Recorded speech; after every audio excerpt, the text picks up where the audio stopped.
You want to know how I ended up legally owning my ex-husband's entire empire, holding his twins, and sipping his mother's 100-year-old bourbon while he cried into a foreclosure notice? Simple.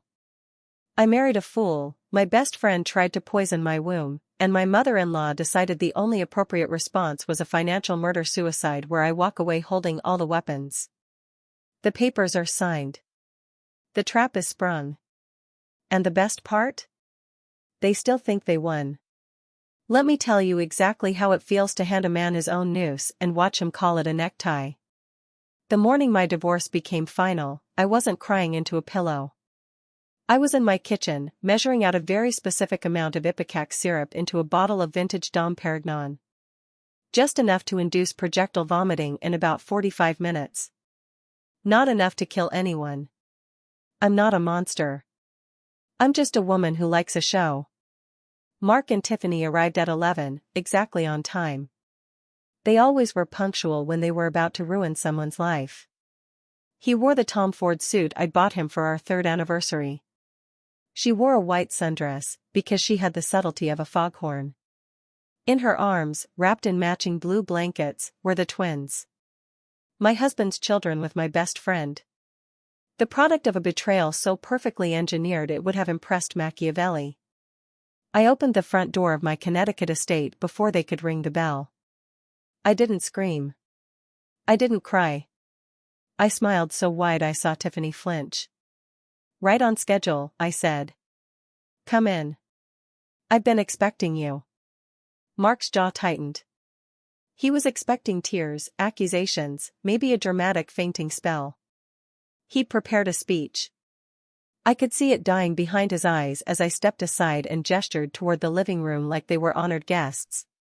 Claire, we need to talk about the papers, he said, his voice already edging into that condescending tone he used when he thought he was being the reasonable one. Of course.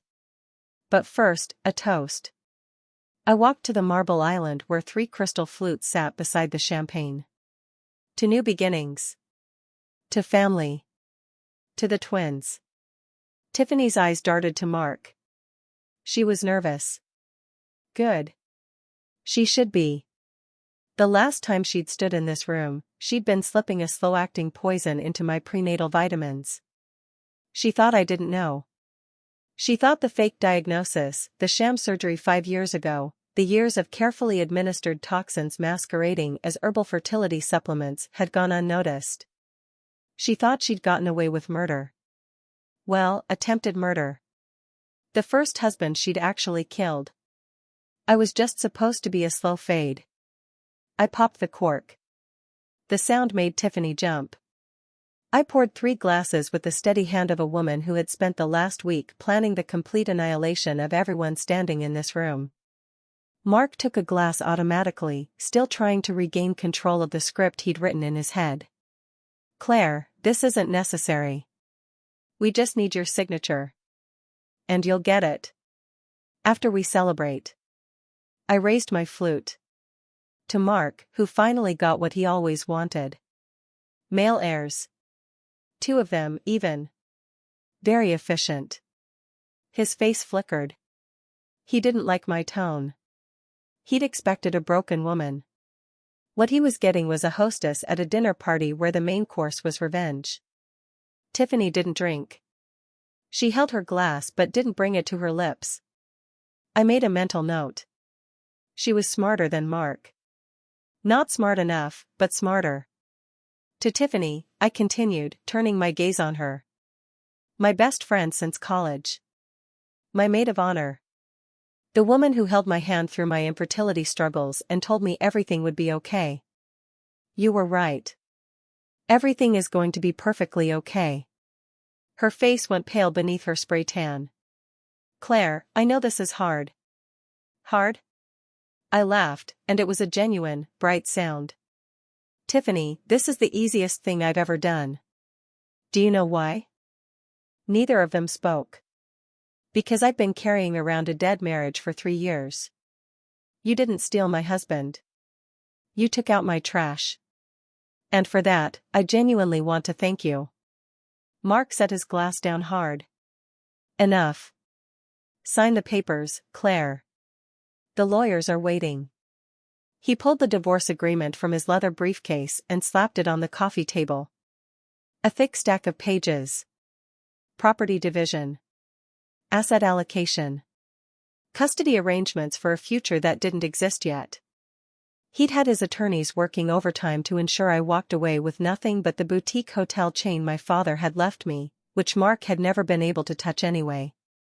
Everything else, the Harrison family trust, his real estate holdings, the investments, all of it was supposed to remain his. He thought my infertility gave him leverage. He thought my guilt would make me compliant. I picked up the pen he'd laid beside the papers. A Mont Blanc. I'd given it to him for his birthday 3 years ago. He was using my own gift to sever our marriage. The symbolism was almost too on the nose.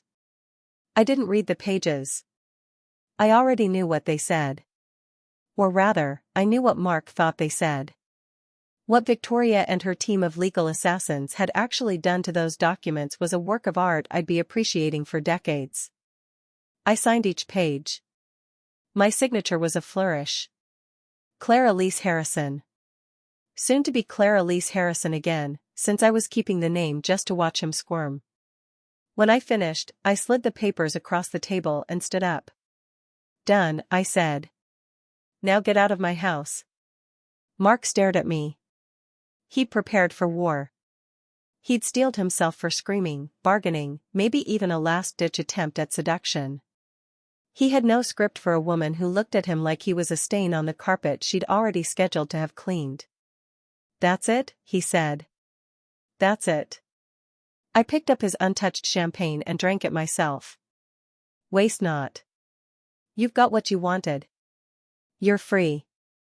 You have your sons. You have your mistress. You have your future. I walked to the front door and opened it. The autumn air was crisp, scented with dying leaves. Symbolic. I love symbolism. Tiffany practically fled past me, clutching the twins. Mark followed more slowly, pausing in the doorway. You're really not going to fight this? He asked, and for just a moment, I saw confusion beneath his arrogance. He couldn't understand why I wasn't devastated. I leaned close enough to smell the cologne I'd bought him for Christmas, and I whispered, Mark, darling. I hope the trust fund can cover the $3 million you're about to lose. Oh, and you might want to avoid solid foods for the next few hours. The champagne wasn't exactly vintage. I closed the door on his bewildered face and counted to 10. At 7, I heard Tiffany's voice rising in panic. At 9, I heard a wet, splattering sound and Mark's horrified shout.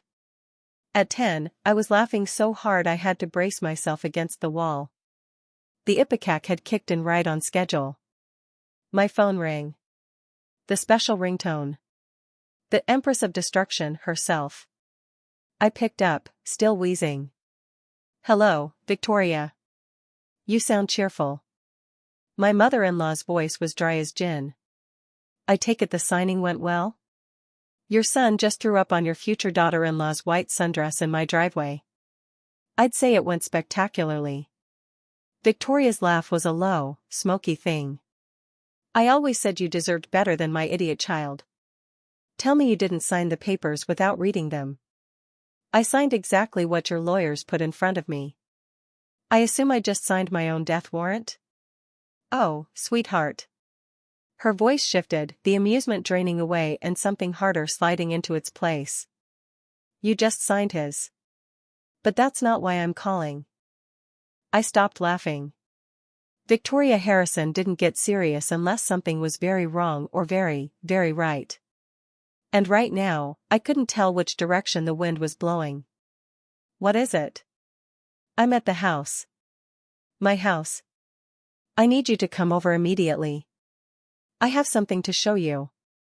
Victoria, I just got them out of my driveway. Can't this wait? No, she paused, and when she spoke again, her voice had an edge I'd never heard before. Not anger. Something colder. Do you remember 5 days ago, when I took you to that fertility clinic in Manhattan? The one Dr. Thorne recommended? Dr. Gregory Thorne. Tiffany's secret lover. The man who'd performed my ovarian surgery 5 years ago. The man who'd been feeding Tiffany the custom-formulated poison that was supposed to destroy my ability to have children. I'd only learned his name 3 days ago, when Victoria's private investigator had handed me a file that made me vomit as hard as Mark just had. I remember, I said quietly. The blood work from that visit came back. But that's not the interesting part. Victoria's voice dropped. Darling, I just learned the most fascinating thing about your infertility. Would you like to see the toxicology report on the herbal tea Tiffany gave you every morning for 2 years? The world went very still. I could hear my own heartbeat. You have it? I have everything. The tea. The supplement bottles. The residue from your vitamin containers. My lab ran every test known to man. They found a compound called mifepristone, along with a custom endocrine disruptor that mimics premature ovarian failure. It's undetectable in standard fertility panels, which is why no one caught it for 5 years. My hand tightened on the phone. I'd known. For 3 days, I'd known. But hearing Victoria say it, hearing the clinical confirmation of what my best friend had done to my body, made it real in a way that burned. There's more, Victoria continued. Dr. Thorne was arrested this morning. What? Fraud charges. Unrelated to your case, at least on the surface. He's been running an insurance scam out of his clinic for a decade. The FBI picked him up at 6 a.m. And Claire, he's ready to talk. He's facing 20 years. He'll give up Tiffany in a heartbeat for a deal. I sagged against the doorframe. The morning's exhilaration drained away, replaced by something raw and aching. For 5 years, I'd believed I was broken. I'd mourned children I'd never have. I'd let Mark's silent disappointment eat away at my self-worth until I was hollow enough to accept any punishment he dealt me. And all of it, every single moment of grief and shame, had been manufactured. There's something else. Victoria's voice pulled me back. The real bomb isn't the poison or the arrest. It's in the divorce papers you just signed. Mark triggered it without even knowing. Get to my lawyer's office. Now. Victoria, what are you talking about? The financial disclosure pages your husband filed with the court this morning? The ones he thinks strip you of everything? They don't say what he thinks they say. My attorney made a few substitutions the night before. Your signature just activated a clause that transfers every asset Mark owns into an irrevocable trust for the benefit of his biological children.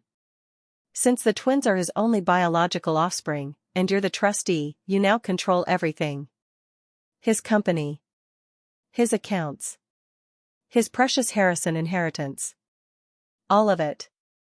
And the best part? I couldn't breathe. The trust is structured to pay off his company's $3 million debt before he sees a single penny. He's not just broke, darling. He's worse than broke. He's in debt to you. The laugh that came out of me was half sob, half cackle. Victoria, you magnificent witch. I love you. I love you too. Now get in your car and drive. We have a war to win. And I want to see your face when you realize just how thoroughly we've already won. I grabbed my keys. As I passed the front window, I saw Mark's Porsche still in the driveway, its hood splattered with the evidence of his gastric distress. Tiffany was shrieking at him, the twins were screaming in their car seats, and Mark was doubled over, his beautiful suit ruined. I blew them a kiss through the glass and walked out to my Mercedes. The drive to Victoria's Upper East Side townhouse took 40 minutes. Long enough for my initial adrenaline to fade and the darker thoughts to creep in. 5 years. 5 years of believing I was infertile. 5 years of Mark's subtle cruelties, his comments about legacy and bloodlines, his concern that always felt more like accusation. 5 years of Tiffany's supportive smiles, her homemade fertility teas, her warm hugs and whispered encouragements. Every single gesture had been a knife. I parked in Victoria's private garage and took the elevator to the penthouse. The doors opened directly into her foyer, where she stood waiting. Victoria Harrison was 68 years old, silver-haired, wearing a silk kaftan that probably cost more than most people's cars. She held a crystal tumbler of bourbon in each hand. "You look like you need this," she said, pressing one into my palm. I drank half of it in one swallow. "Tell me everything." She led me into her study, a wood-paneled room lined with first editions and the mounted head of a boar she'd shot herself on a safari in her 50s. On her desk, spread out like evidence for a trial, were documents, photographs, lab reports, and a laptop displaying a paused video. "Sit," she commanded. I sat. Victoria settled into the leather chair across from me, her eyes sharp and assessing. "I started digging the day we came back from that clinic. Your numbers were wrong. Too consistent. A woman with genuine ovarian failure shows fluctuation. Yours looked like a flat line. Too perfect to be natural." "You knew right then?" I suspected. "So I took a sample of the tea Tiffany left at your house last month. The jar in your pantry, the one labeled fertility blend with the little handwritten heart on the lid?" I remembered it. Tiffany had given it to me 2 years ago, after my second failed IVF attempt. "For your morning ritual," she'd said. "It'll help your body heal." My lab found enough mifepristone in those leaves to terminate a pregnancy every single day, Victoria said flatly. "You weren't just being made infertile, Claire. If you had somehow conceived, you would have miscarried within weeks." She was covering every angle. The bourbon turned to acid in my stomach. I set the glass down before I shattered it. "There's more," Victoria said. She opened a manila folder and slid a photograph across the desk. It showed Tiffany and a gray-haired man in surgical scrubs, their faces close together, clearly intimate. Dr. Gregory Thorne. Her lover for the past 8 years. "He's the one who performed your surgery 5 years ago. You didn't need surgery. Your cyst was benign and would have resolved on its own. He made an incision, stitched you up, and documented a procedure that never happened. He scarred me," I whispered, my hand moving unconsciously to my abdomen. "He put a scar on my body to sell a lie. And he prescribed the compounds Tiffany used to poison you.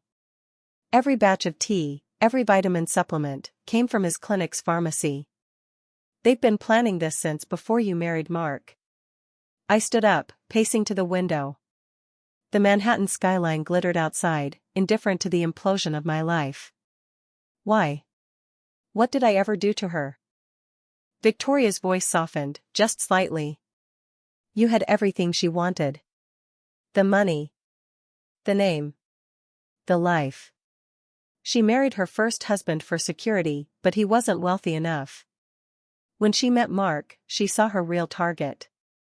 But Mark was already engaged to you. So she became your friend. Your best friend. She waited. She planned. She made herself indispensable to both of you. And Mark? Did he know about the poison?" Victoria hesitated. This was the part one needed to hear most, and the part she least wanted to say. "Not the poison," she said carefully. "He's guilty of many things, but I don't believe he knew she was physically harming you.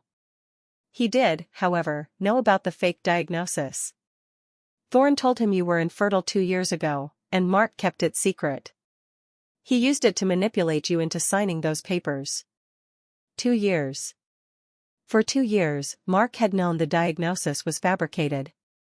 He'd let me grieve. He'd let me blame myself. He'd held my hand through fake tears and told me he still loved me, all while planning his exit with the woman who was slowly destroying my body." "What about the twins?"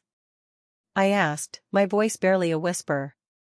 Victoria's expression hardened. "IVF. Mark's sperm, a donor egg, and a paid surrogate. Tiffany faked the entire pregnancy. The prosthetic belly, the medical records, the birth certificates. She's never given birth to anything except lies. And Mark was in on every step." I turned from the window. "He knew the twins weren't biologically hers?" "He knew. He didn't care. He wanted male heirs, and Tiffany was willing to provide them by any means necessary. They'd been presenting themselves as a happy family while the surrogate was a woman in New Jersey who signed an NDA and was paid $50,000 to disappear. I started laughing. I couldn't help it. The absurdity was overwhelming.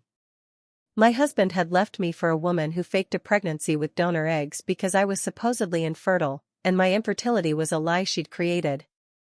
The circular insanity of it would have been funny if it weren't so monstrous. So the divorce papers, I said, wiping my eyes. What exactly did I sign? Victoria's smile returned, sharp as a scalpel. Mark's attorneys drafted an agreement that would leave you with your inherited properties and nothing else. He would retain the Harrison family trust, his real estate holdings, and his company. The night before the signing, my attorney replaced the financial disclosure pages with a revised version. The document you signed creates an irrevocable trust, the Harrison Heir Protection Trust, which Mark himself has been lobbying to establish for years to shield assets from creditors. The trust's beneficiary clause states that all assets transfer to the biological children of Mark Harrison, born or yet to be born. And the twins are his only biological children. Precisely. The trust is now funded with every asset he owns. His company shares. His properties. His investment accounts. Everything. And you, as the trust's appointed executor, a role I made sure was written into the clause, now control all of it. I sat back down, my legs suddenly unsteady. He signed away everything and didn't even read it. He was too eager to be rid of you. He saw your signature and assumed he'd won. His own attorney will realize the switch eventually, but by then, the trust will be irrevocable and fully executed. There's no legal mechanism for him to undo it. And his debt? The $3 million he owes to creditors? The trust is authorized to liquidate assets to settle all outstanding obligations. By the time I'm done, he won't have a dollar to his name. He'll be living in a studio apartment, drowning in debt, with no job and no prospects. I absorbed this in silence. The trap was beautiful. It was elegant. It was the kind of revenge most people only dreamed about.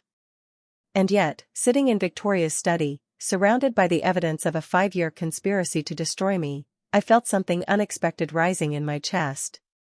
Grief. Not for the marriage, that had died long ago. Grief for the children I'd never had. Grief for the woman I'd been before all of this, the one who believed her best friend loved her and her husband was faithful. That woman was dead, and I'd never get to mourn her properly because I was too busy waging war. Victoria seemed to read my mind. She stood, crossed to me, and placed a hand on my shoulder. Her touch was surprisingly gentle. I know, she said quietly. I know exactly how this feels. When Mark's father betrayed me with my secretary, I wanted to burn the world down. And I did, for a while. But the fire doesn't keep you warm forever, Claire. At some point, you have to decide what you're going to build from the ashes. I looked up at her. Is that why you helped me? Because you see yourself in me? Partly. She smiled, and there was genuine warmth in it. But mostly because you're the daughter I should have had. Mark has always been his father's son, charming, weak, entitled. You, on the other hand, are a survivor. I knew it the first time I met you, at that dreadful engagement party my ex-husband threw. You looked at me, and you didn't flinch. Everyone flinches. You didn't. I remembered that party. Victoria had been intimidating, a legend in New York society. I'd been 27 years old, terrified, and determined not to show it. I'd walked up to her, introduced myself, and asked about her favorite bourbon. She'd offered me a pour and grilled me for an hour about my business plan for the boutique hotels. By the end of the night, she'd told Mark, "Don't screw this up." He had, of course. Spectacularly. What happens now? I asked. Victoria returned to her desk and pulled up something on her laptop. Now, we go to my attorney's office and make everything official. But first, I want you to watch something. She turned the screen toward me and pressed play. It was security footage. My kitchen. Dated 3 months ago. I watched myself leave the room, coffee mug in hand, heading toward my home office. A moment later, Tiffany entered the frame. She looked around, confirmed she was alone, then pulled a small vial from her purse. She uncapped it and poured the contents into my jar of fertility tea, stirring it with a spoon. Then she replaced the lid, arranged the jar exactly as it had been, and walked out of the frame with a smile on her face.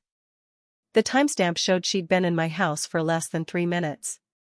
3 minutes to dose me with another round of poison, another layer of destruction. I have 6 months of footage, Victoria said.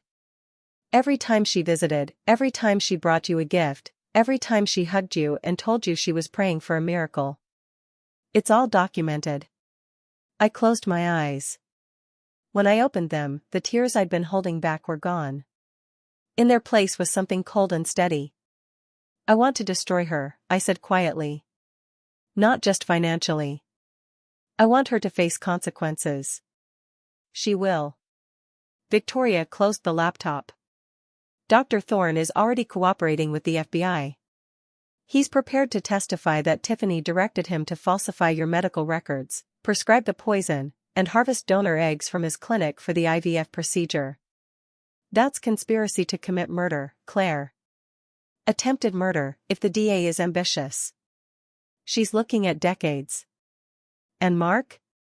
Victoria's expression flickered. For the first time, I saw the mother beneath the warrior. Just a flash, quickly buried. Mark will lose everything, she said. That's his punishment. I won't send my own son to prison unless he forces my hand. But I won't protect him either. He made his choices. Now he lives with them. I nodded. It wasn't perfect justice, but it was real. And right now, real was enough. Victoria stood and gathered the files into a leather briefcase. Come. The lawyers are waiting. And Claire? Yes? When we're done with the paperwork, I'm taking you to dinner. Somewhere absurdly expensive, with champagne that hasn't been tampered with. You've earned it. I followed her to the elevator, the bourbon still warm in my chest, the files of evidence clutched in my hand. As the doors closed, I caught my reflection in the polished brass. I looked different. Harder. But also clearer. The haze of confusion and self-doubt that had clouded me for years was finally lifting. I didn't know it yet, but the war was far from over. Tiffany would not go quietly. The twins, innocent pawns in this game, would become central to the final battle. And before it was all over, I would face a moment of terror that would test every ounce of strength Victoria believed I had. But for now, on this crisp autumn afternoon, I allowed myself a single, private moment of triumph. I had signed the papers. I had set the trap. And I was about to watch everyone who'd ever hurt me realize they'd been playing checkers while I was playing chess with a queen who'd been sharpening her knives for decades. The elevator doors opened onto the garage. Victoria's town car was waiting, engine running. One more thing, Victoria said as we slid into the leather seats. The attorney we're meeting, Eleanor Vance. She's the woman who handled my divorce 30 years ago. She's 82 now, semi-retired, and absolutely lethal. She's been waiting her whole career for a case like this. What's her specialty? Victoria's smile was pure venom. She's the one who invented the irreversible trust trap. Mark's own lawyers will weep when they realize who drafted those pages. The car pulled out into Manhattan traffic, and I settled back against the seat. Outside, the city rushed past, millions of lives, millions of stories, none of them as twisted as mine. But somewhere in New Jersey, a surrogate mother who'd been paid to disappear was about to receive a visit from Victoria's investigator. Somewhere in Connecticut, Mark was scrubbing vomit off his Porsche and wondering why his wife had been so calm. And somewhere in Tiffany's designer handbag, her phone was buzzing with a message she hadn't seen yet, a news alert about Dr. Gregory Thorne's arrest, already trending on every financial crime watch list in the country. The dominoes were falling. And I was holding the last one, waiting for the perfect moment to flick it and watch the entire beautiful, terrible structure collapse. Claire, Victoria said, breaking the silence. Are you ready for what comes next? Because once we walk into that office, there's no going back. I thought about the scar on my abdomen. The 5 years of grief. The baby showers I'd attended with a smile while dying inside. The mornings I'd drunk Tiffany's poison tea and thanked her for being such a good friend. Victoria, I said, I'd been ready for 5 years.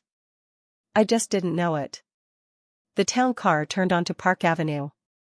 The final act was about to begin. The town car pulled up to a discreet granite building on Park Avenue, the kind of place that didn't advertise its tenants. No brass plaques.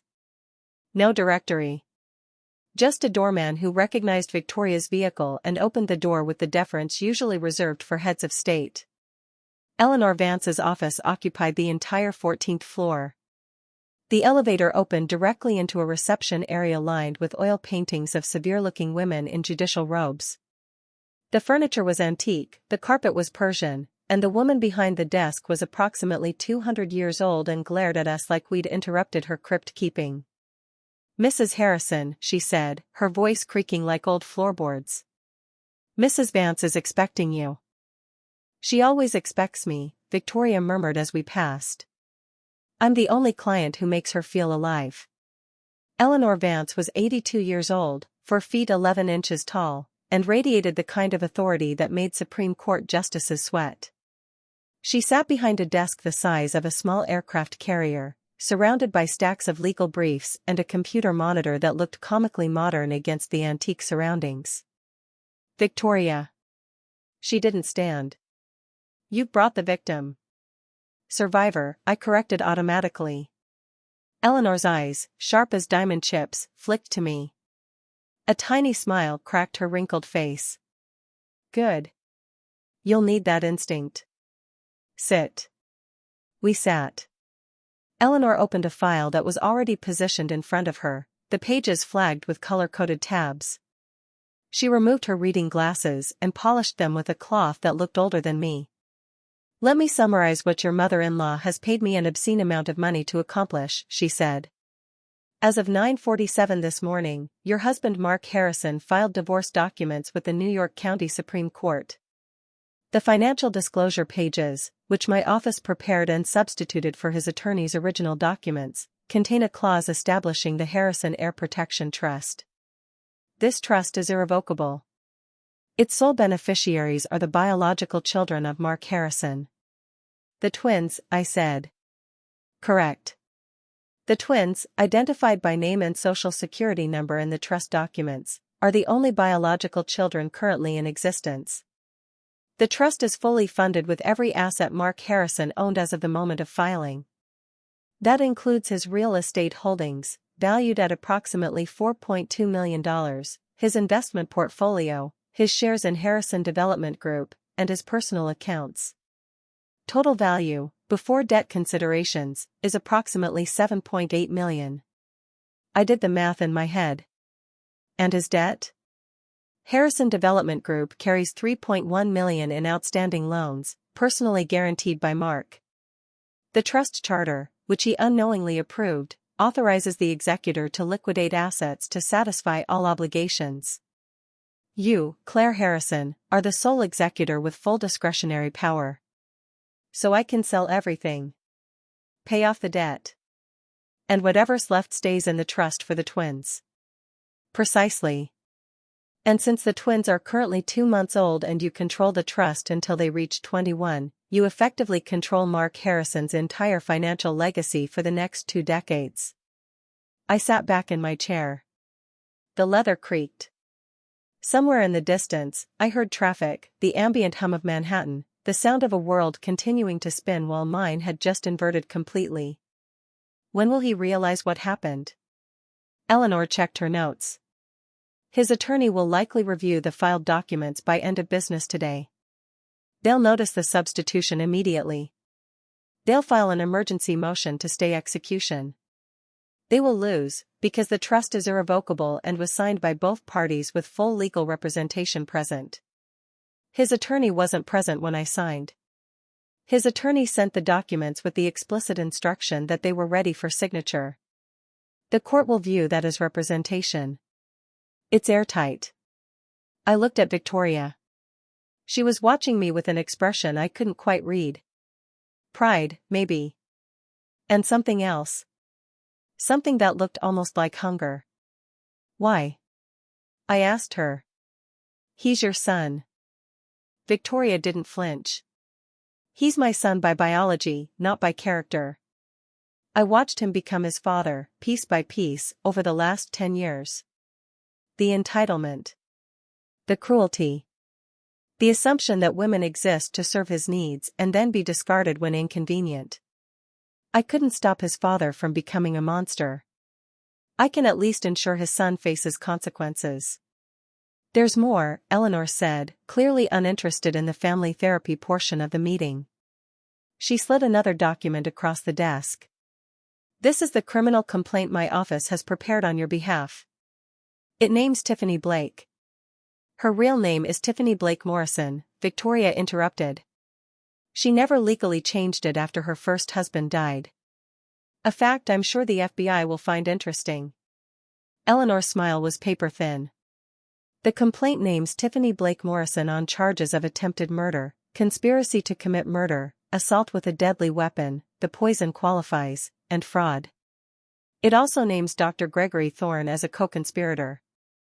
I understand he's already cooperating with federal authorities? Arrested this morning, Victoria confirmed. Insurance fraud. He's facing 20 years.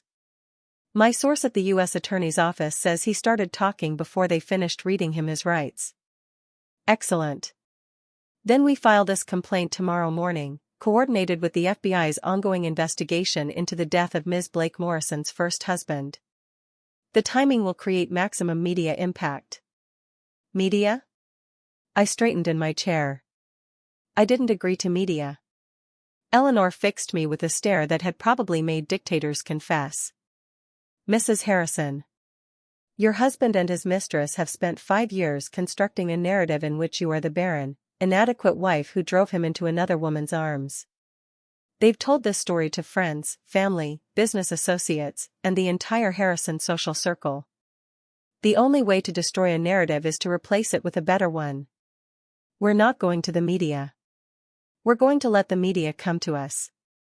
And when they do, you'll be ready. She'll be ready, Victoria said, and it wasn't a suggestion. I looked between the two women.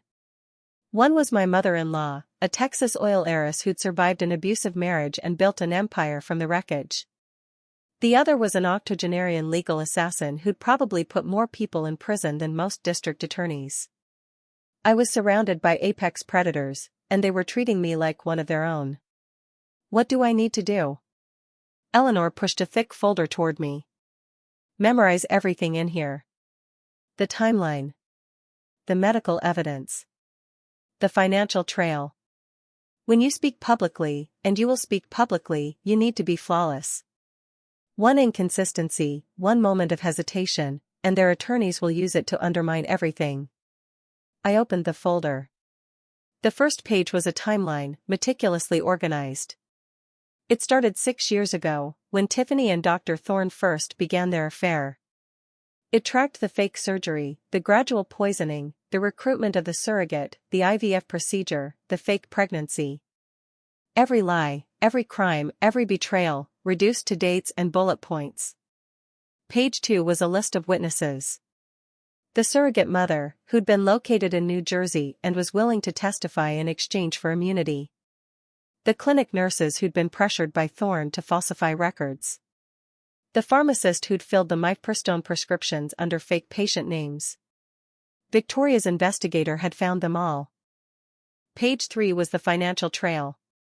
Tiffany had been skimming money from Mark's company for 2 years, funneling it through shell accounts to pay for the IVF, the surrogate, and Dr. Thorne's silence. Mark didn't know about the embezzlement. He'd been so focused on his Arab session that he'd missed the fact that his mistress was robbing him blind while pretending to carry his children. She was stealing from him? I asked, almost impressed.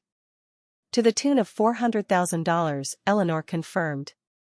We have the account records. When Mark learns the full extent of her betrayal, he may actually have a genuine nervous breakdown. I've seen it before. Men like him can't handle being played for fools. He's already been played for a fool, I said. He just doesn't know it yet. He will. Victoria's voice was hard. By the time we're finished, everyone will know exactly what kind of man my son turned out to be. My phone buzzed. I glanced at the screen. A text from an unknown number. Ms. Harrison, this is Detective Alvarez, NYPD. We need to speak with you regarding a matter involving Tiffany Blake Morrison. Please call at your earliest convenience. I showed the phone to Victoria. She read the message and nodded. That would be about the first husband, she said. I told you. Dr. Thorne started talking the moment they arrested him. He's giving them everything. What do I tell the detective? Eleanor leaned forward. You tell them the truth. You just learned today that your husband was having an affair with your best friend. You're devastated. You had no idea she was capable of any criminal behavior. You'll cooperate fully with any investigation. You're a victim, not a suspect. Act like one. I stepped into the hallway to make the call. Detective Alvarez answered on the first ring. He had the tired voice of a man who'd seen too much and slept too little. Mrs. Harrison, thank you for calling back. I understand this is a difficult day for you. You could say that. I'll be brief. We've been investigating the death of Robert Morrison, Tiffany Blake Morrison's first husband, for about 6 months. His death was ruled accidental at the time, food poisoning, severe allergic reaction. But new evidence has come to light, including testimony from a Dr. Gregory Thorne, who claims Ms. Blake Morrison had access to compounds that could induce fatal anaphylaxis in a person with known allergies. We're reopening the case as a homicide investigation. My mouth went dry. I'd known, intellectually, that Tiffany's first husband had died under suspicious circumstances. Victoria's investigator had flagged it. But hearing a homicide detective confirm it was something else entirely. What do you need from me? At this point, just background. You were her closest friend for many years. Did she ever discuss her first marriage? Any indication of conflict, financial issues, anything that struck you as unusual? I thought back. Tiffany had always been vague about Robert. He was a good man, she'd say. Just not the right man. She'd never shown real grief, but I'd attributed that to her resilient personality. Now I saw it for what it was, the indifference of a killer who'd already moved on to her next target. She mentioned once that he had severe nut allergies, I said slowly. She always carried an EpiPen when they went out to dinner. She said it was exhausting, always being on guard. I thought she was just venting. Now I wonder if she was planning. Detective Alvarez was quiet for a moment. That aligns with some of the other testimony we've gathered. Mrs. Harrison, I have to ask, are you currently in any danger? If Ms. Blake Morrison suspects you're cooperating with law enforcement. She doesn't know anything yet. She thinks she won. Keep it that way. We're moving to arrest her within the next 48 hours, but we need to coordinate with the U.S. Attorney's Office. In the meantime, don't be alone with her. Don't accept any food or drink from her. And don't, under any circumstances, confront her directly. I almost laughed. Confronting her directly was exactly what I wanted to do. But I wasn't stupid. I understand, Detective. Is there anything else? Just one thing. Your mother-in-law's investigator sent over some financial records this morning.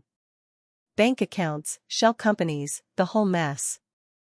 How long has Mrs. Harrison been investigating this? About 5 days. Detective Alvarez let out a low whistle. 5 days. We've been on this case for 6 months and she dug up more in 5 days than we did in half a year. Remind me never to get on her bad side. She's an acquired taste. I'll bet. All right, Mrs. Harrison. I'll be in touch. And again, stay safe. I hung up and stood in the hallway for a long moment, staring at the oil painting across from me. It was a portrait of Eleanor Vance, younger but no less intimidating, receiving some kind of legal award from a governor who looked terrified of her. 5 days ago, I'd been a woman who believed she was infertile, trapped in a dying marriage, drinking poison tea from her best friend's hands. Now I was the executor of a trust that controlled my ex-husband's entire fortune, the star witness in a murder investigation, and the protégé of two of the most dangerous women in New York. Life came at you fast. I walked back into Eleanor's office. Both women looked up expectantly. Tiffany's first husband, I said. They're reopening the case. Homicide investigation. Eleanor nodded as if this were merely a predictable chess move. Excellent. That adds murder to the charges she's already facing. Attempted murder for what she did to you, actual murder for what she did to Morrison. The conspiracy charges will tie both cases together. She's looking at life without parole. Sit down, Claire. Victoria's voice was gentler than usual. You've gone pale. I sat. The reality was finally sinking in. Tiffany hadn't just been trying to steal my husband. She'd been trying to kill me, slowly and methodically, over the course of 5 years. And before me, she'd killed her first husband. I'd been best friends with a murderer. I'd let her into my home, shared my secrets, cried on her shoulder, and all the while she'd been measuring the dosage of poison in my morning tea. How did I not see it? I whispered. How did I spend 5 years with a monster and never notice? Victoria's hand found mine. Her grip was surprisingly strong for a woman her age. Because monsters don't look like monsters, she said. They look like friends. They look like lovers. They look like the person who brings you soup when you're sick and tells you everything will be okay. The trick isn't spotting them before they strike. It's surviving them after they do. I looked at her, this woman who'd been through her own version of this hell 30 years ago. Her husband had cheated with her secretary, tried to destroy her financially, tried to take her children. She'd fought back and won, but the scars were still there, visible in the steel behind her eyes. How did you survive it? Victoria smiled, and for a moment, she looked almost young again. I got angry, she said. Not the hot, messy kind of angry that burns out in a week. The cold, patient kind. The kind that wakes you up every morning and reminds you exactly what you're fighting for. I let that anger become my fuel. And I surrounded myself with women who understood. She glanced at Eleanor, who inclined her head slightly. A silent acknowledgement of decades of alliance. You have that now, Victoria continued. You have me. You have Eleanor. You have a legal team that will eviscerate anyone who comes after you. And you have something I didn't have at your age. What's that? Proof. I had to fight my ex-husband for years with nothing but my word against his. You have toxicology reports, medical records, financial documents, witness testimony, and a cooperating co-conspirator. They didn't just leave a paper trail. They left a paper superhighway. Eleanor cleared her throat. Speaking of which, we should discuss the gala. I blinked. The gala? Mark and Tiffany are hosting a charity event this Saturday at the Harrison Estate in Connecticut. It's a fundraiser for some pediatric foundation, but the real purpose is to announce their engagement and introduce the twins to society. They're hoping to secure emergency investors for Mark's failing company. How do you know this? Because Mark's assistant is my second cousin's granddaughter. She's been feeding me information for weeks. The guest list includes half of New York's old money families, 3 senators, and a Supreme Court justice. It's the perfect venue for what we have planned. My stomach tightened. What exactly do we have planned? Victoria's smile was wolfish. We crash it, darling. We crash it spectacularly. You're going to walk into that gala in a red gown, and you're going to introduce everyone to the real Tiffany Blake Morrison. The poisoner. The embezzler. The woman who murdered her first husband and spent 5 years trying to kill her best friend. And you're going to do it with the evidence projected on a screen behind you, with a detective ready to make an arrest, and with every journalist in the room live tweeting the takedown. That's insane. It's theater, Eleanor corrected. And theater is what wins public opinion. Juries watch the news. Judges read the papers. Social circles close ranks or open doors based on perception. If you want complete victory, not just legal victory, you need to control the narrative. The gala is your stage. I thought about it. Walking into a room full of people who'd probably already heard Tiffany's version of the story. The poor barren wife who couldn't give Mark an heir. The desperate woman who'd driven her husband away. The pathetic ex who'd signed the papers and slunk off into obscurity. They'd all be expecting a tragedy. I was going to give them a massacre. What do I wear? Victoria's laugh filled the office. That's my girl. Eleanor, call my stylist. We have 3 days to turn Claire into the most dangerous woman in the room. The next 3 days were a blur of preparation. Victoria's stylist descended on my Connecticut estate with racks of gowns, each one more dramatic than the last. We settled on a deep crimson Valentino with a plunging neckline and a back that dipped to my waist.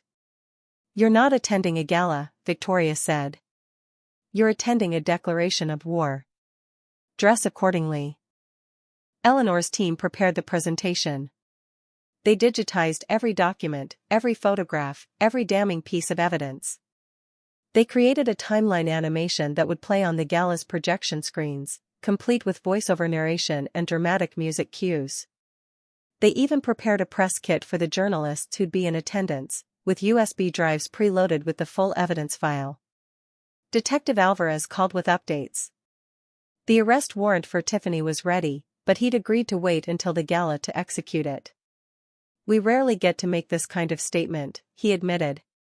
Usually these cases play out in courtrooms and sealed documents. The chance to take down a killer in front of 300 witnesses? That's career-making. And the twins? I asked. What happens to them when she's arrested? That's a family court issue. But given the circumstances, temporary custody would likely go to the biological father or a court-appointed guardian. Given that the biological father is Mark Harrison, and you're currently in control of his entire financial existence, I suspect the court would look favorably on any custody arrangement you proposed. I hadn't thought about the twins. Not really. They'd been abstract symbols of betrayal, props in Tiffany's elaborate theater. But they were also 2 innocent babies, brought into this mess by adults who'd treated them like bargaining chips. Someone was going to have to take care of them when the dust settled. I called Victoria. The twins. What's the plan for them? Victoria was quiet for a moment. I've been thinking about that. Mark can't care for them. He's about to be financially destroyed and potentially facing criminal charges of his own, depending on how deeply he was involved in the fraud. The surrogate signed away her rights. The donor is anonymous. That leaves the state, unless someone steps forward. You want me to take them? I want you to consider it. Not because you owe anyone anything. But because those children are innocents, and they're going to need someone who understands what it's like to be used by the people who were supposed to love them. I closed my eyes. 2 babies. My husband's children with a donor egg, carried by a stranger, claimed by a murderer. It was insane. It was impossible. It was exactly the kind of thing the old Claire would have dismissed immediately. But the old Claire was dead. The woman who'd signed those papers, who'd drunk champagne laced with ipecac just to watch her enemies vomit, who was about to crash a gala in a red dress and destroy 2 lives in front of New York's elite, that woman was someone else entirely. Let's get through Saturday first, I said. Then we'll figure out the rest. Saturday arrived with the kind of crisp autumn evening that makes Connecticut look like a movie set. The Harrison estate was a 40-room mansion built in the 1920s by Mark's great-grandfather, an oil baron with more money than taste. The gala was being held in the Grand Ballroom, a cavernous space with crystal chandeliers and floor-to-ceiling windows overlooking the Long Island Sound. Victoria and I arrived in a black Rolls-Royce, trailed by a second car carrying Eleanor Vance and 3 associates. Detective Alvarez and his team were positioned in unmarked vans at the property's service entrance. The journalists Victoria had tipped off were scattered through the crowd, their cameras and phones ready. I stood outside the ballroom entrance, my heart pounding. Inside, I could hear the orchestra playing something elegant and boring. The murmur of 300 wealthy people congratulating themselves on their own importance. Somewhere in that crowd, Mark and Tiffany were working the room, showing off the twins, spinning their fairy tale about love conquering all. "You're ready," Victoria said, adjusting the strap of my gown. "You've been ready for 5 years. This is just the part where they find out." "What if I freeze?" "You won't. You're a Harrison now. Not by marriage, by choice. And Harrison women don't freeze. We ignite." I took a deep breath. Then another. Then I nodded to the attendants at the ballroom doors, and they swung them open. The room was everything I expected. Glittering. Ostentatious. Packed with faces I recognized from society pages and business magazines. I spotted Mark near the grand piano, a champagne flute in his hand, laughing at something a senator's wife had said. Tiffany stood beside him in a pale blue gown, the twins nowhere in sight, probably stashed with a nanny in a side room. I started walking. The first person to notice me was a woman I vaguely recognized from the country club. She gasped, grabbing her husband's arm. The reaction rippled outward. Heads turned. Conversations died. The orchestra, sensing the shift in the room's energy, faltered and fell silent. Mark saw me last. He turned, his smile still in place, and then his face went white.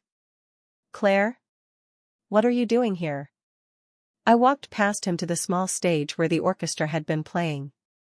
I stepped up to the microphone. The sound system hummed. 300 faces stared up at me, a mixture of confusion, curiosity, and anticipation. "Good evening," I said. "My name is Claire Harrison. Some of you know me as Mark's wife, soon-to-be ex-wife. Others know me as the woman who couldn't give him children. I'm here tonight to correct the record." Mark started toward the stage. "Claire, this isn't." "Sit down, Mark." Victoria's voice cut through the room like a blade. She'd materialized near the piano, a glass of bourbon in her hand. "Let your wife speak. You owe her that much." Mark froze. His mother's authority, even after everything, still held sway. I pressed a button on the remote Eleanor had given me. The projection screens around the ballroom flickered to life. The first image was a photograph of me and Tiffany, arms around each other, smiling at some long-forgotten party. "This is Tiffany Blake Morrison," I said. "My best friend since college. My maid of honor. The woman who, for the past 5 years, has been systematically poisoning me with a compound designed to destroy my reproductive system." The room erupted. Gasps, muttered exclamations, the scrape of chairs.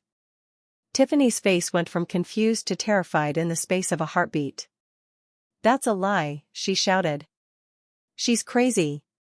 She's bitter because I have children and she can't." I clicked to the next slide. The toxicology report. Exhibit A. A custom endocrine disruptor, found in the herbal tea Tiffany prepared for me every morning. Traces of mifepristone, a drug used to terminate pregnancies. This was in my system for at least 2 years. Another slide. Security footage from my kitchen. Tiffany, pouring something into my tea jar, stirring it in, smiling as she left. Exhibit B. Surveillance footage from my own home. This is what friendship looks like when your friend is trying to kill you. Tiffany grabbed Mark's arm. "Do something. She's ruining everything." Mark didn't move. He was staring at the screens, his face a mask of dawning horror. Whether he was horrified by what Tiffany had done or by the fact that it was all being exposed, I couldn't tell. Exhibit C, I continued, clicking to the next slide. The IVF records. Mark's sperm. A donor egg. A paid surrogate from New Jersey. Tiffany Blake Morrison never carried these children. She faked the entire pregnancy using a prosthetic belly and falsified medical records. Dr. Gregory Thorne, her lover of 8 years, facilitated the entire scheme. The room was silent now. The kind of silence that comes before a storm. Exhibit D. I clicked to the final slide. A photograph of Robert Morrison, Tiffany's first husband.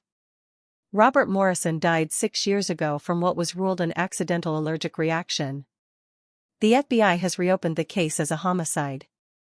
Dr. Thorne, currently in federal custody, has testified that Tiffany had access to compounds that could induce fatal anaphylaxis.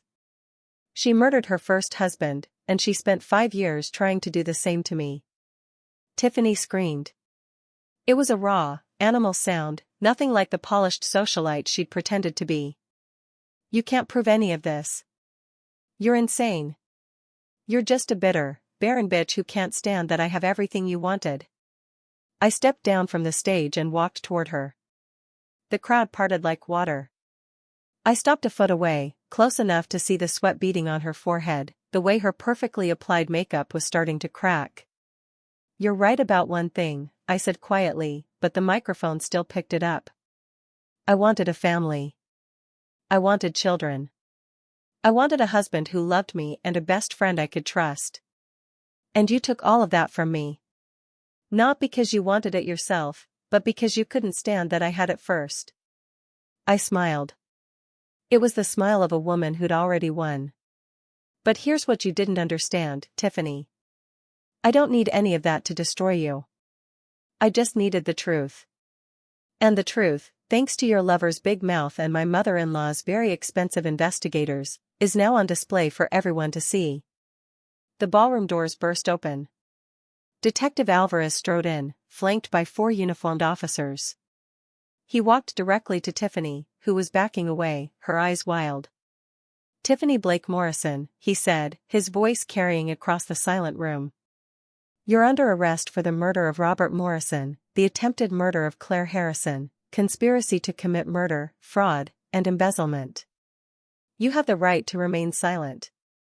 Tiffany looked at Mark. Do something. You promised you'd protect me. Mark just stared at her. His face had gone gray. He looked like a man who'd just realized he'd thrown away his entire life for a woman who'd been playing him from the start. Mark? Tiffany's voice cracked. Mark, tell them. Tell them it's not true. Mark opened his mouth. Closed it. Said nothing. The officers handcuffed Tiffany and led her out. She was still screaming as the doors closed behind her. The silence that followed was deafening. I walked back to the microphone and looked out at the crowd of shocked faces. I apologize for disrupting your evening, I said. But I believe in transparency.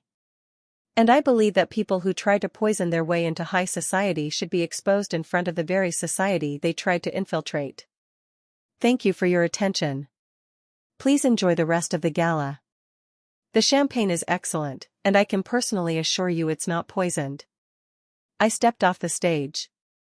Victoria met me at the bottom of the stairs, her eyes bright. Magnificent, she said. I've waited 30 years to see justice served like that. You were perfect. I need some air. I walked out onto the terrace overlooking the Sound. The night was cold, the stars sharp overhead. Behind me, the ballroom was slowly coming back to life, the scandal already spreading through the room like wildfire. Victoria joined me a few minutes later. She didn't speak. She just stood beside me, looking out at the water. It's not over, I said. The legal stuff. The custody stuff. The twins. No. It's not over. But the hardest part is done. You faced your enemy in front of everyone and you didn't break. I wanted to. When she screamed at me, part of me wanted to scream back. To hit her. To do something stupid. But you didn't. No. I thought about what you said. About the cold anger. The patient kind. I turned to look at her. You were right. It's better than the hot kind. It lasts longer. Victoria smiled. Welcome to the family, Claire. The real family. Not the one you married into, the one you earned. We stood together in the cold, two women forged by fire, watching the lights of the party continue to burn behind us. The war wasn't over, but the battle was won. And whatever came next, I wouldn't face it alone. The doors opened behind us. I turned, expecting one of the gala guests or perhaps a journalist. Instead, I saw a figure I didn't recognize, a tall woman in a dark coat, her face pale and drawn. Mrs. Harrison? Her voice was barely above a whisper. Who are you? My name is Sarah. I was the surrogate. I went very still. Beside me, Victoria tensed. I need to speak with you, Sarah said. It's about the twins. There's something you need to know. Sarah stood on the terrace, her coat pulled tight against the October wind. Up close, I could see the exhaustion carved into her face. She was younger than I'd expected, maybe 25, with dark circles under her eyes and hands that wouldn't stop trembling. You're the surrogate, I said. It wasn't a question. Yes. I carried the twins. She glanced toward the ballroom doors, where the muffled sounds of scandalized conversation still hummed. I saw what happened in there. The arrest. The evidence. I'd been living in a motel for 2 months, trying to decide whether to come forward. When I heard about the gala tonight, I knew I had to speak with you before it was too late. Victoria stepped closer, her eyes sharp. What do you mean, too late? Sarah took a shaky breath. Tiffany paid me $50,000 to carry the twins. Dr. Thorne handled the IVF transfer. I signed an NDA, surrendered all parental rights, and agreed to never contact the family. But there was something they didn't tell me. Something I only discovered after the birth. My stomach tightened. What? The egg they used, the donor egg, it wasn't from some anonymous clinic donor. Dr. Thorne told me the truth right before his arrest. He was panicking, trying to cover his tracks. He said the eggs came from someone Tiffany knew. Someone she had access to. The world tilted. I grabbed the terrace railing. Whose eggs? Sarah looked me directly in the eye, and for the first time I saw pity there. Yours, Mrs. Harrison. The eggs are yours. Silence. Even Victoria, who had weathered every revelation with iron composure, drew in a sharp breath. That's impossible, I said. I was told I was infertile. I was told my ovaries were destroyed. Dr. Thorne harvested your eggs during that fake surgery 5 years ago, Sarah said. He told me everything. Tiffany wanted children that were biologically linked to you, to the life she was trying to steal. She planned to raise your biological children as her own, with Mark as the father, and destroy you in the process. It was the ultimate victory for her. Not just taking your husband and your money, but taking your children before they even existed. My knees buckled. Victoria caught my arm, steadying me. Those babies, I whispered. The twins. They're mine? Biologically, yes. You're their mother. Sarah's voice cracked. I'm so sorry. I didn't know. When I signed the contract, they told me it was an anonymous donor. I only found out the truth last week, when Dr. Thorne called me, begging me to help him hide evidence before the FBI closed in.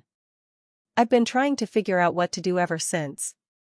Inside my chest, something cracked open. 5 years of grief. 5 years of mourning children I thought I'd never have. 5 years of believing my body was a wasteland. And the whole time, my children had existed, created without my knowledge, stolen without my consent, carried by a stranger, and handed to the woman who'd tried to kill me. Victoria's voice was cold fury wrapped in silk. Where are the twins now? Upstairs.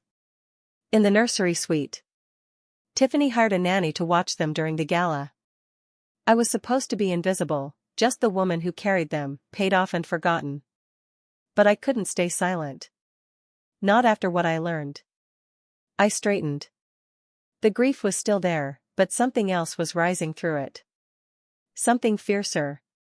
Something that felt a lot like the cold, patient anger Victoria had taught me to embrace. "Thank you for telling me," I said. "You took a huge risk coming here." Sarah wiped her eyes. "I have a daughter of my own. She's 3.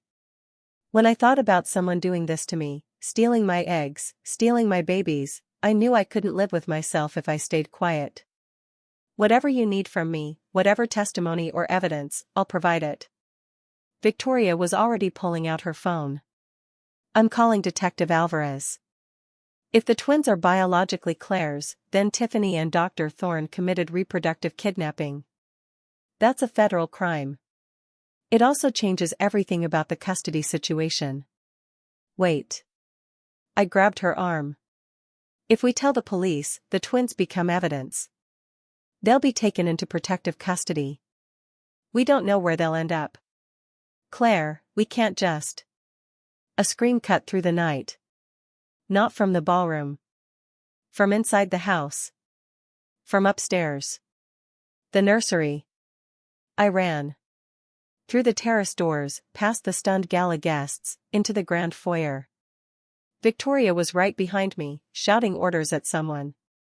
The staircase loomed ahead, and I took the steps 2 at a time, my gown tangling around my legs. The nursery door was open. Inside, the nanny was slumped against the wall, unconscious but breathing. The cribs were empty. The window was wide open, curtains billowing in the cold air.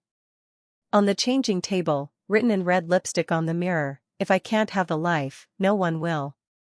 Come to the cabin if you want to see them alive. Tiffany." "How?"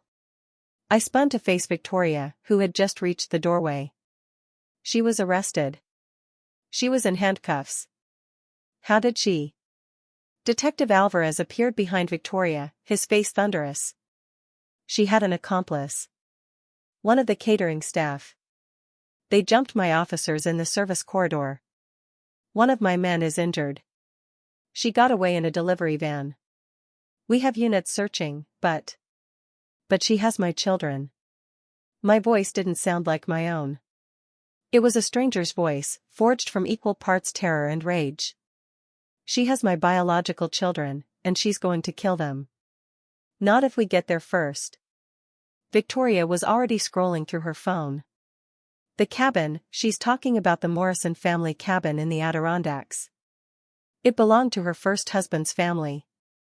It's remote, isolated, and she knows the area. That's where she'll go." "How do you know about it?" "My investigator flagged it weeks ago. I thought it was irrelevant. Apparently, I was wrong." Detective Alvarez was already on his radio, coordinating units. "We can have a tactical team there in 2 hours. But Mrs. Harrison, you need to understand. 2 hours is too long." I grabbed my phone. "She wants me there. That's the whole point. She's not going to hurt them until I show up. She wants an audience for her final act. You can't go alone. Watch me." I pushed past him and ran down the stairs. In the foyer, Mark was standing like a statue, his face ashen, his tuxedo rumpled. "Claire, I didn't know, the eggs, the surgery, I swear I didn't know." I didn't even slow down. I hit him. A closed fist, right across his jaw. He staggered backward into a marble column and slid to the floor. "That's for not asking me if I was okay," I said. "If I come back, we're going to have a very long conversation about what you did know. If I don't come back, make sure the world remembers what you did." I walked out the front door. Victoria's Rolls-Royce was still idling at the curb. I slid into the driver's seat, ripped off my heels, and grabbed the keys from the ignition. The passenger door opened. Victoria climbed in. "Absolutely not," I said. "You don't know where the cabin is." "I do. And you need someone to call for backup when you inevitably do something reckless and heroic." She buckled her seatbelt. "Drive." I drove. The Adirondacks were 3 hours north, but I made it in 2. The Rolls-Royce wasn't designed for mountain roads, but it handled the switchbacks with the dignity of a vehicle that cost more than most people's houses. Victoria navigated from the passenger seat, directing me down increasingly narrow dirt roads until the pavement ended entirely. There. She pointed through the windshield. Past that ridge. The Morrison cabin was a rotting hulk of a building, perched on the edge of a black lake. The windows were dark, but a single light flickered in what looked like the main room. Tiffany's delivery van was parked at a crooked angle near the door. I killed the engine and turned to Victoria. Stay here. Call Alvarez. Tell him we found her. Claire. She wants me. Just me. If she sees anyone else, she might hurt them. I won't let that happen. Victoria grabbed my wrist. Her grip was iron. I have never met anyone braver than you. Do what you need to do. But remember, she's already lost. She just doesn't know it yet. Don't let her make you lose too. I nodded. Then I got out of the car and walked toward the cabin. The door was unlocked. I pushed it open and stepped inside. The main room was a nightmare of peeling wallpaper and water-stained ceilings. A fire crackled in a stone hearth, casting dancing shadows across the walls. In the center of the room, Tiffany stood beside a battered wooden table. On the table, wrapped in their blue blankets, were the twins. My twins. My children. They were awake but silent, their tiny faces scrunched in confusion. They didn't understand what was happening. They were just babies, innocent of everything, caught in a web of adult evil that had started before they were even conceived. Tiffany looked worse than I'd ever seen her. Her pale blue gala gown was torn and dirty. Her hair was a wild tangle. In her hand, she held a small revolver. You came, she said. Her voice was hoarse, unhinged. I knew you would. You always had to be the hero, Claire. Always had to be the one everyone loved. I'm not here to be a hero. I'm here for the children. The children. She laughed, a broken sound. They were supposed to be mine. My victory.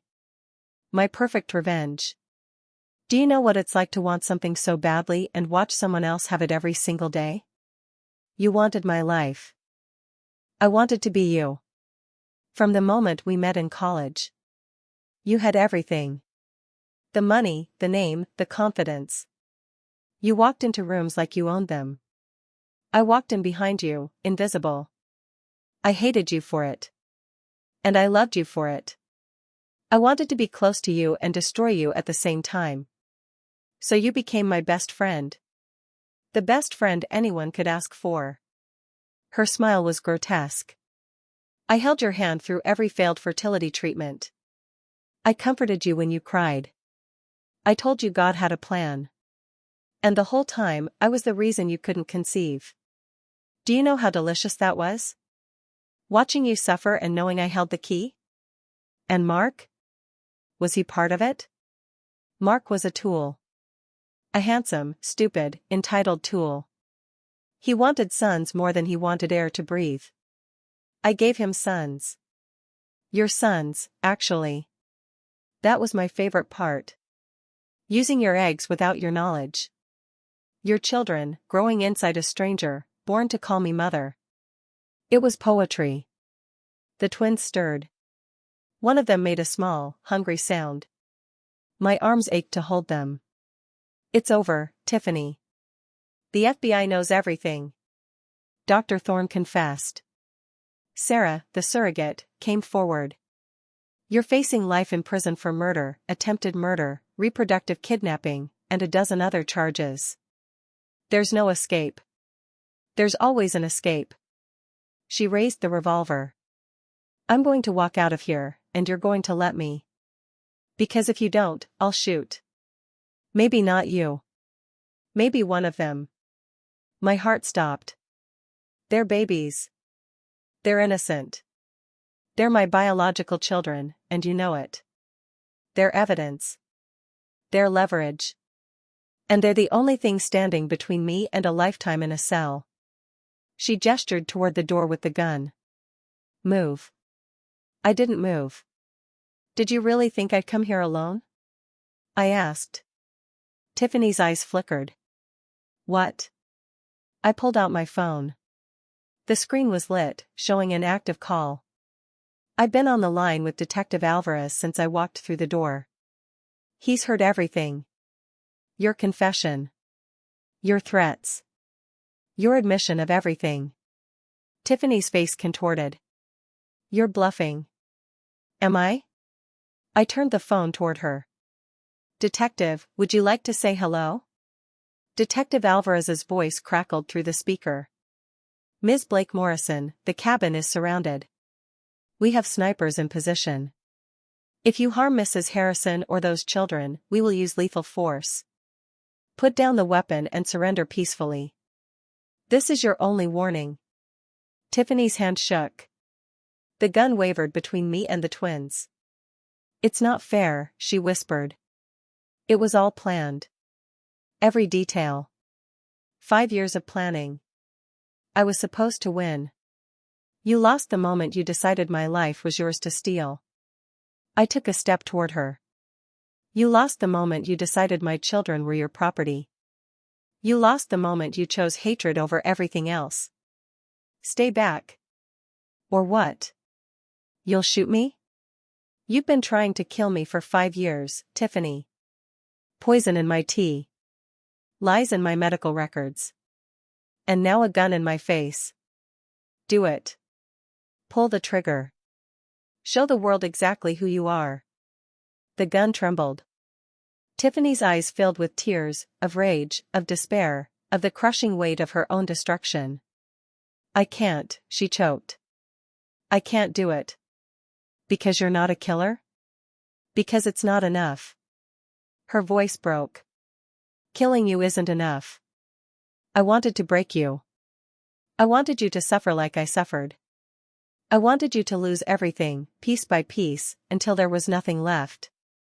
A bullet is too quick. It's too merciful. I took another step. Now I was close enough to touch her. Close enough to smell the sweat and desperation on her skin. Then let me tell you what's going to happen instead, I said quietly. You're going to put down the gun. You're going to walk outside and surrender to the FBI. You're going to spend the rest of your life in a federal prison, where every day you'll wake up knowing that I have everything you wanted. The children. The money. The future. You failed, Tiffany. You failed completely and absolutely, and you have to live with that failure for the rest of your existence. The gun clattered to the floor. Tiffany collapsed beside it, her body racked with sobs. I just wanted to matter. I just wanted someone to look at me the way they looked at you. I walked past her to the table. I scooped up both babies, one in each arm. They were warm and solid and alive, and the moment I held them, something inside me that had been broken for years finally clicked back into place. Everyone matters to someone, I said, looking down at her. You just chose the wrong way to find it. The cabin door burst open. Tactical officers flooded the room, weapons drawn. They surrounded Tiffany, who didn't resist. She just kept crying as they handcuffed her and led her away. Detective Alvarez appeared at my side. Mrs. Harrison, are you injured? Are the children? We're fine. I looked at the twins.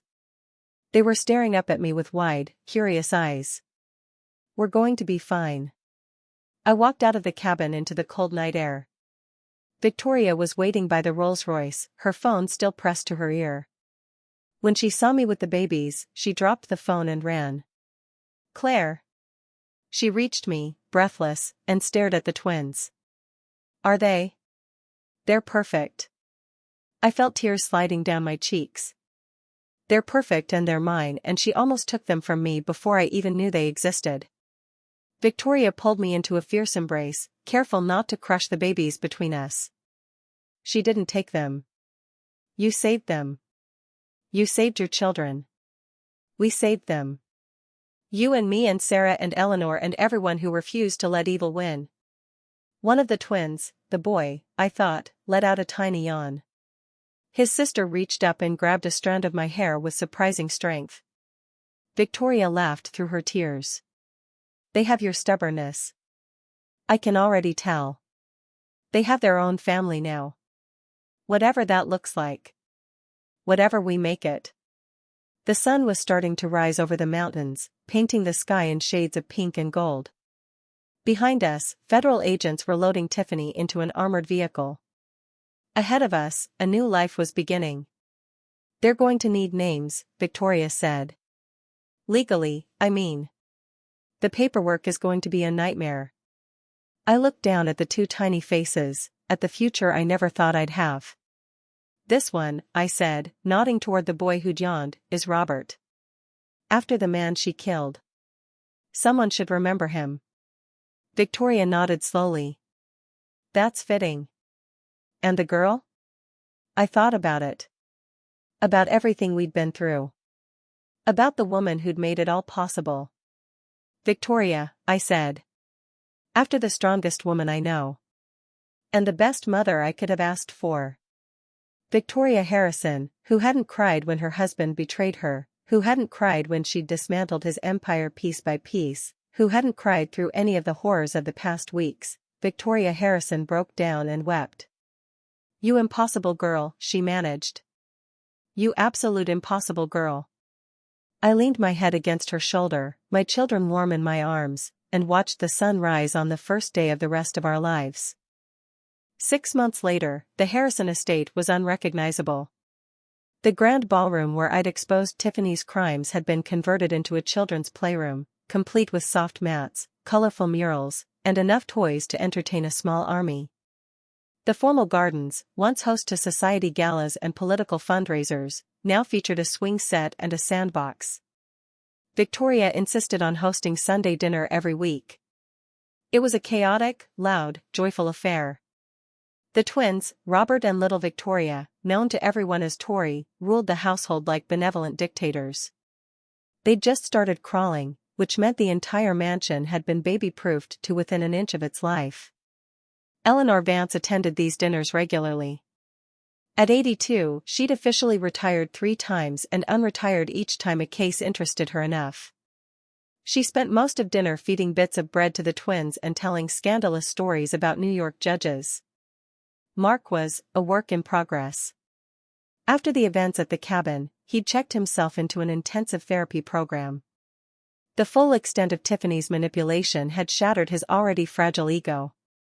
Learning that the twins were biologically Claire's, that the poison had been real, that he'd been a pawn in a murder plot, it broke something in him. But breaking, I'd learned, was sometimes the first step toward rebuilding. He had supervised visitation with the twins once a month. It was awkward and painful, but he was trying. Victoria was cautiously optimistic. I was reserving judgment. Detective Alvarez came to dinner sometimes too. He'd been promoted after the Morrison case made national headlines. He was apparently writing a book about the investigation, though he refused to confirm this whenever Eleanor asked him about it. Sarah, the surrogate, had become an unexpected part of our lives. She and her daughter lived in a guest house on the estate, and she was pursuing a nursing degree with tuition paid by a scholarship fund Victoria had established in her name. She said she felt responsible for the twins, even though I'd told her repeatedly that she'd done nothing wrong. She'd been deceived, just like the rest of us. And me? I was running my boutique hotel empire from a home office filled with baby monitors and stuffed animals. The Harrison Air Protection Trust was thriving under my management. Mark's old company had been liquidated, the debts paid, and the remaining assets invested in a portfolio that would fund the twins' education, their futures, and whatever dreams they chose to pursue. I was also, according to a recent medical checkup, perfectly healthy. My ovarian function was normal. The damage from the poison had been reversible, once the exposure stopped. I could have more children if I wanted. But for now, I had enough. 2 perfect babies, a mother-in-law who'd become my fiercest ally, and a future that I'd built from the ashes of everything that had been taken from me. At Sunday dinner, Victoria stood and raised her glass. The table fell silent. The twins, strapped into their high chairs, babbled happily. I'd like to propose a toast, Victoria said. To my daughter, Claire. Who learned that the best revenge isn't destruction. It's taking everything they threw at you and building something stronger. It's looking at the ruins of your old life and deciding to plant a garden instead of a graveyard. You could have burned everything down. You could have become as cold and cruel as the people who hurt you. But you didn't. You chose to build. You chose to love. You chose to become the mother those children deserved, even when you had every reason to walk away. She raised her glass higher. To Claire. The bravest woman I know. And the best thing that ever happened to this family. To Claire, the table echoed. I looked around at the faces surrounding me. Eleanor, sharp as ever, raising her water glass because she claimed bourbon didn't mix with her medication. Detective Alvarez, who'd become a friend. Sarah, holding her daughter in her lap. The twins, smearing mashed potatoes on their faces. And Victoria, my partner in crime, my mentor, my mother in every way that mattered. Thank you, I said. All of you. I couldn't have done any of this alone. I thought, 6 months ago, that signing those divorce papers was the end of my life. It turns out it was just the beginning. I raised my own glass. To family. Not the one we're born into, the one we choose. The one that chooses us back. The one that shows up when everything falls apart and helps us put the pieces back together. Cheers, everyone said. And somewhere in the distance, probably in a federal prison cell, Tiffany Blake Morrison was serving her life sentence, dreaming of the life she'd tried to steal and never would. I didn't think about her often. But when I did, I felt something unexpected. Gratitude. Because without her, I would never have discovered how strong I was.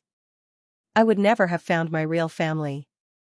I would never have known what it felt like to hold my children in my arms and promise them that no one would ever hurt them the way I'd been hurt. So thank you, Tiffany. Thank you for being so spectacularly evil that you united everyone against you. Thank you for underestimating me at every turn. Thank you for leaving such a thorough paper trail that your conviction was basically a formality. Most of all, thank you for giving me the best revenge story anyone's ever heard. They say living well is the best revenge. I say living well, with a supportive family, a thriving business, full custody of the children you tried to steal, and the satisfaction of knowing your enemy is rotting in a cell, that's even better. I threw a handful of mashed potatoes at Robert. Robert laughed. Victoria sighed and started wiping faces. Chaos. Beautiful, perfect chaos. This was my life now. This was my victory. And I wouldn't trade it for anything in the world. The sound of clinking glasses, a baby's delighted shriek, and warm, female laughter fades out.